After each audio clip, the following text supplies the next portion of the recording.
सर्व स्वामी भक्तांना नमस्कार. आपला आजचा दिवस स्वामी कृपेने आनंदी, सुख समाधानाने जावोत आणि तुमच्या सर्व इच्छा, आकांक्षा स्वामी कृपेने पूर्ण होत ही स्वामी चरणी प्रार्थना. स्वामी भक्तांनो, एक महिला स्वामीकडे येते आणि स्वामींना म्हणते, माझी आता जगण्याची इच्छा नाहीये. शेवटचं म्हणून मी तुम्हाला भेटायला आले.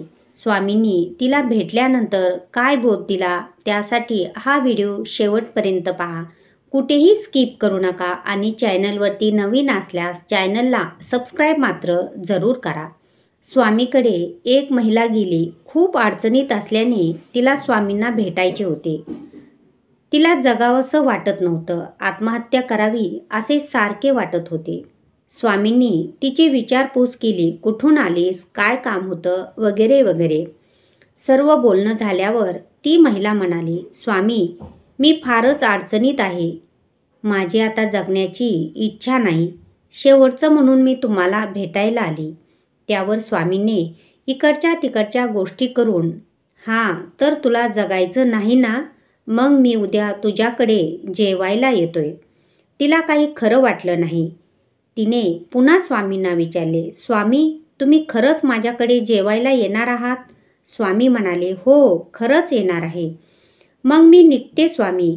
का ग निघालीस लगेच? स्वामी म्हणाले, नाही, तुम्ही येणार ना जेवायला उद्या, मग तयारी नको का करायला? ती म्हणाली, बर जा हो, मी उद्या 12 वाजता येतो. स्वामींनी पुन्हा आठवण करून दिली. दुसऱ्या दिवशी बरोबर 12 वाजता स्वामी त्या महिलेकडे जेवण्यासाठी पोहोचले. तर त्या महिलेने खूप मेहनत घेऊन चांगले पंचपक्वान्नाचे जेवण तयार केले होते. तिची गडबड होतीच, काय राहिलं तर नाही ना म्हणून. आठवत होती. तिला खूप आनंदही झाला होता, कारण विश्वाचा मालक आज आपल्याकडे जेवायला आलाय. नंतर स्वामींना जेवणासाठी पाट मांडला. स्वामीही हातपाय धुवून जेवायला बसले आणि तिने सर्व पंचपक्वान्नाचे जेवण वाढले. स्वामींनी तिला विचारले, झालं का सगळं वाढून? झाले. तर तिला आठवले, काही राहिले तर नाही ना, म्हणून एकदा सर्व वाढल्याची खात्री केली. झालं, सर्व वाढून झाले, करा सुरुवात, असं तिने म्हणताच स्वामींनी पात्राला हात जोडले आणि पात्र उचलले आणि बाहेर नेऊन फेकणार तेवढ्यात ती ओरडली, अहो, काय करताय स्वामी? मी कालपासून तहान भूक विसरून तुमच्यासाठी एवढे सर्व पदार्थ बनवले आणि तुम्ही चक्क फेकून द्यायला निघालात. तेव्हा स्वामी म्हणाले, हे जेवण एक वेळेसचे बनवताना तुला किती कष्ट पडले नाही का? खूप मेहनत घेतलीस ना? अगदी आत्महत्येचा विचार देखील विसरलीस ना? मग स्वामी तिला म्हणतात, भगवंताला तुला जन्माला घालताना काहीच कष्ट पडले नसतील का? तेव्हा तिच्या लक्षात तिची चूक आली.